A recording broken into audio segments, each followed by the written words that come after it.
ନମସ୍କାର ବନ୍ଧୁମାନେ ଶୁକ୍ର ଚନ୍ଦ୍ରଙ୍କ ସଂଯୋଗ ହେବା ଏକ ପ୍ରମୁଖ ଜ୍ୟୋତିର୍ବିଜ୍ଞାନ ଘଟଣା ଯାହା ମାନବ ଜୀବନ ଉପରେ ଏକ ଗୁରୁତ୍ୱପୂର୍ଣ୍ଣ ପ୍ରଭାବ ପକାଇବ।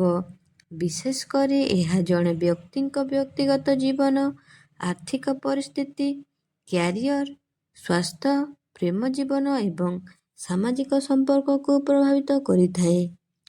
ଗ୍ରୀକ୍ ପଞ୍ଚାଙ୍ଗ ଅନୁସାରେ ଶୁକ୍ର ଜାନୁଆରୀ 13, 2024 ମସିହା ସକାଳ 4ଟା ସମୟରେ ମକର ରାଶିରେ ପ୍ରବେଶ କରିବେ, ଯେଉଁଠାରେ ସେ ଫେବୃଆରୀ 6 ତାରିଖ 2024 ମସିହା ରାତି 1ଟାଏ ପର୍ଯ୍ୟନ୍ତ ରହିବେ। ଏହି ସମୟରେ ଚନ୍ଦ୍ର ଜାନୁଆରୀ 18 ତାରିଖ 2024 ମସିହା ଅପରାହ୍ନ 4ଟା ସମୟରେ ମକର ରାଶିରେ ପ୍ରବେଶ କରିବେ। ଏହି ଥର ଚନ୍ଦ୍ର ଜାନୁଆରୀ 21 ତାରିଖ 2024 ରାତି 1ଟାଏ ପର୍ଯ୍ୟନ୍ତ ମକର ରାଶିରେ ରହିବେ। ଶୁକ୍ର ଚନ୍ଦ୍ରଙ୍କ ଅଶେଷ କୃପା ରହିବ।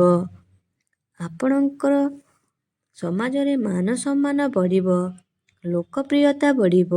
ଆପଣଙ୍କର ବ୍ୟାପାର ବାଣିଜ୍ୟରେ ବହୁତ ଅଧିକ ସଫଳତା ପାଇବେ। ଆପଣଙ୍କର ନୂତନ ଚାକିରି ମଧ୍ୟ ପ୍ରାପ୍ତି ହୋଇପାରେ କିମ୍ବା ପୂର୍ବରୁ କୌଣସି ଚାକିରି କରୁଥିଲେ ଆପଣଙ୍କର ଦରମା ମଧ୍ୟ ବୃଦ୍ଧି ହୋଇପାରେ। ଘର ପରିବାରରେ ସୁଖ ସମୃଦ୍ଧି ଲାଗି ରହିବ। ବୈବାହିକ ଜୀବନ ସୁଖମୟ ହେବ। ପ୍ରେମ ଜୀବନରେ ଭଲ ପାଇବା ବଢ଼ିବ। ଆପଣ ଆପଣଙ୍କର ପାର୍ଟନରକୁ କୌଣସି ସୁନ୍ଦର ଜାଗାକୁ ବୁଲାଇ ନେଇପାରନ୍ତି। ବିବାହର ଯୋଗ ମଧ୍ୟ ବନିପାରିବ। ସନ୍ତାନ ସୁଖ ମଧ୍ୟ ଆପଣଙ୍କୁ ପ୍ରାପ୍ତି ହୋଇପାରେ। ଶିକ୍ଷା କ୍ଷେତ୍ରରେ ଆପଣଙ୍କର ବହୁତ ଭଲ ସମୟ ରହିବ। ଶିକ୍ଷା କରିବା ପାଇଁ ଆପଣ ବିଦେଶକୁ ଯାଇପାରନ୍ତି। ଆଗରୁ ଯାହା ବି ଆର୍ଥିକ ସମସ୍ୟା ଆପଣଙ୍କର ଥିଲା, ଜାନୁଆରୀ 21 ତାରିଖ ପରେ ସେସବୁ ସମସ୍ୟା ଧୀରେ ଧୀରେ ଦୂର ହୋଇଯିବ। ଆପଣଙ୍କର ଡେଲି ଇନକମ୍ ମଧ୍ୟ ବୃଦ୍ଧି ହୋଇପାରେ। ଆପଣ ପଇସା କିଛି ସଞ୍ଚୟ କରିପାରନ୍ତି। ଆପଣଙ୍କର ଆକସ୍ମିକ ଧନ ଲାଭ ହେବ।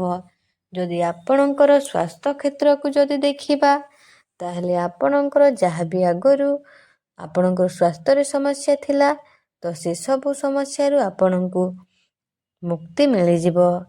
ଏହି ଶୁଭ ସଂଯୋଗ ସମସ୍ତ 12ଗୋଟି ରାଶିକୁ ପ୍ରଭାବିତ କରିବ, କିନ୍ତୁ ଏମିତି 3ଟି ଭାଗ୍ୟବାନ ରାଶି ଉପରେ ବିଶେଷ ଉନ୍ନତି ହେବାର ସମ୍ଭାବନା ଅଧିକ ରହିଛି। ତେବେ ଆସନ୍ତୁ ଜାଣିବା କିଏ ସେହି ଭାଗ୍ୟବାନ 3ଗୋଟି ରାଶି, ଯାହା ବିଷୟରେ ଆମେ ଏହି ଭିଡ଼ିଓରେ କଥା ହେଉଛେ। ତା ପୂର୍ବରୁ ଯଦି ଆପଣମାନେ ବି ଈଶ୍ୱରକୁ ମନରୁ ଭକ୍ତି କରନ୍ତି କିମ୍ବା ବିଶ୍ୱାସ କରନ୍ତି, ତାହେଲେ ଭିଡ଼ିଓଟିକୁ ଲାଇକ୍ କରି କମେଣ୍ଟ ବକ୍ସରେ ଜୟ ମା ଲକ୍ଷ୍ମୀ, ଜୟ ଜଗନ୍ନାଥ ଅବଶ୍ୟ ଲେଖିଦିଅନ୍ତୁ। କୁମ୍ଭ ରାଶି। ଶୁକ୍ର ଚନ୍ଦ୍ର ସଂଯୋଗର ସକାରାତ୍ମକ ପ୍ରଭାବ ଯୋଗୁଁ କୁମ୍ଭ ରାଶିର ଭାଗ୍ୟ ମଧ୍ୟ 2024ରେ ପ୍ରାରମ୍ଭରେ ଉଜ୍ଜ୍ୱଳ ହୋଇପାରେ। ଗୋଟିଏ ପଟେ ଆପଣ ନୂତନ ପ୍ରକଳ୍ପରୁ ଲାଭ ପାଇବେ, ଅନ୍ୟପଟେ ପୁରୁଣା ନିବେଶ ମଧ୍ୟ ଲାଭଦାୟକ ପ୍ରମାଣିତ ହେବ। ପୁରୁଣା ଟଙ୍କା ହଠାତ୍ ଫେରି ପାଇବ। ଆପଣଙ୍କର ଆର୍ଥିକ ପରିସ୍ଥିତିକୁ ସୁଦୃଢ଼ କରିବ। ଆଶା କରାଯାଉଛି ବର୍ଷ ଆରମ୍ଭରେ ଆପଣ ଋଣମୁକ୍ତ ହେବେ। ତଥାପି ଆପଣଙ୍କୁ ଆପଣଙ୍କର ସମ୍ପର୍କକୁ ସୁଦୃଢ଼ କରିବା ପାଇଁ ପଦକ୍ଷେପ ନେବାକୁ ପଡ଼ିବ। ନୂତନ ଚାକିରି ମଧ୍ୟ ଆପଣଙ୍କୁ ପ୍ରାପ୍ତି ହୋଇପାରେ କିମ୍ବା ଦରମା ବୃଦ୍ଧି ହୋଇପାରେ। ପରିବାରରେ ଖୁସିର ଲହରୀ ଲାଗି ରହିବ। ଆପଣଙ୍କର ଯଦି କୁମ୍ଭ ରାଶି ହୋଇଥିଲେ, ତଳେ ଥିବା କମେଣ୍ଟ ବକ୍ସରେ ଯାଇ ଜୟ ମା ଲକ୍ଷ୍ମୀ, ଜୟ ଜଗନ୍ନାଥ ଅବଶ୍ୟ ଲେଖିଦିଅନ୍ତୁ। ବୃଷ ରାଶି। 2024 ମସିହା ପ୍ରାରମ୍ଭରେ ଶୁକ୍ର ଚନ୍ଦ୍ର ସଂଯୋଗ ବୃଷ ରାଶି ପାଇଁ ଲାଭଦାୟକ ହେବ।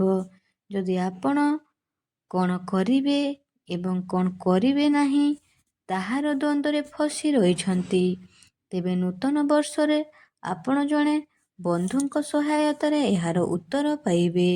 ଧାର୍ମିକ କାର୍ଯ୍ୟ ଜଡ଼ିତ କିମ୍ବା ସମାଜର କଲ୍ୟାଣ ପାଇଁ କାମ କରୁଥିବା ବ୍ୟକ୍ତିମାନେ ସେମାନଙ୍କର ସମ୍ମାନ ଏବଂ ସମ୍ମାନ ବୃଦ୍ଧି ପାଇବେ।